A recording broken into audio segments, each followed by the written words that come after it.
Cara menggunakan pH meter metro. Jadi pH meter ini sebenarnya sudah ada SOP-nya. Teman-teman bisa lihat di sebelahnya.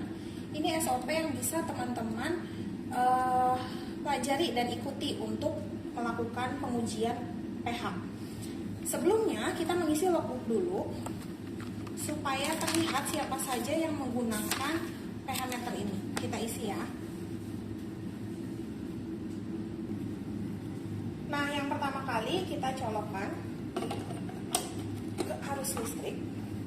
Kemudian pencet tombol power. Tunggu hingga menyala. Yang perlu disiapkan adalah aquades untuk membilas, kemudian wadah untuk membuang hasil bilasan dan larutan uji. Jangan lupa juga teman-teman perlu tisu untuk membersihkan elektroda. Ini adalah elektroda yang sensor yang akan mengukur pH. Dan elektroda ini sangat sensitif, jadi kita harus gunakannya hati-hati. Ini sangat sensitif. Kemudian langkah pertama, kita harus bilas elektroda dengan aquades.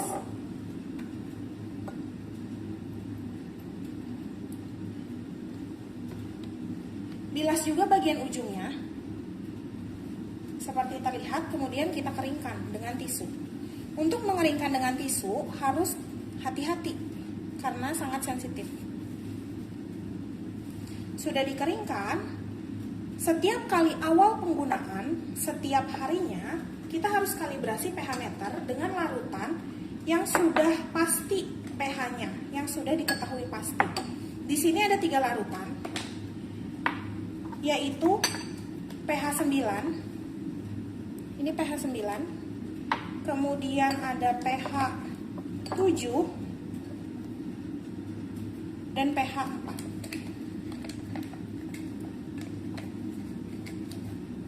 Jangan lupa setelah dicelupkan ke larutan uji atau kalibratornya, ini dibilas dulu dengan aquades. Jadi setiap kali habis mencelupkan, bilas dengan aquades, kemudian keringkan dengan tisu secara hati-hati. Kita akan menguji larutan sampel. Perhatikan ketika dicelupkan, ini kondisinya kering setelah dibilas aquades. Kemudian kita taruh saja dan celupkan elektrodanya hingga elektroda seluruhnya itu tercelup dan tidak terkena bawah dari beker. Jadi elektrodanya tidak boleh menyentuh dasar, namun pastikan semuanya tercelup. Dan tunggu hingga hasilnya stabil, terlihat pada pH meter. Di sini terlihat pH masih terus naik. Teman-teman tunggu hingga pH-nya stabil.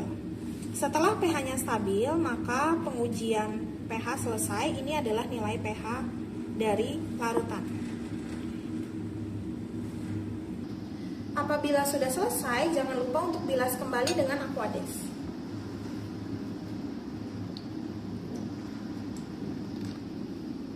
Kemudian keringkan.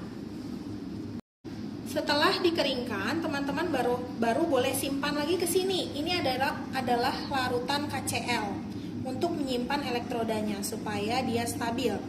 Perlu diperhatikan, elektroda ini mengukur pH atau power of hydrogen. Artinya, yang bisa diukur di sini adalah larutan-larutan dengan pelarut air. Kalau teman-teman menguji pelarut selain air, itu tidak bisa. Bahkan pelarut organik seperti mungkin etil asetat, N-heksan, etanol itu bisa merusak ini elektrodanya.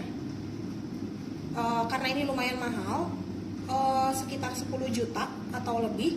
Jadi teman-teman harus hati-hati ya. Ini hanya bisa digunakan untuk larutan dengan pelarut air. Kemudian terakhir disimpan dalam KCl. Di sini ini tempat menyimpannya KCl. Nah, sebenarnya waktu saat pengujian teman-teman juga bisa meletakkan elektrodanya di sini. Kemudian ini bisa diturunkan. Sehingga kita tidak harus memegangnya terus-menerus, tapi ini ada batasnya. Batas bawahnya segini. Karena tadi tidak tercelup, makanya saya keluarkan. Tapi sebenarnya jika larutan teman-teman banyak, teman-teman bisa letakkan di atas sini, kemudian tinggal tunggu saja tanpa harus dipegang. Begitu cara penggunaan pH meter.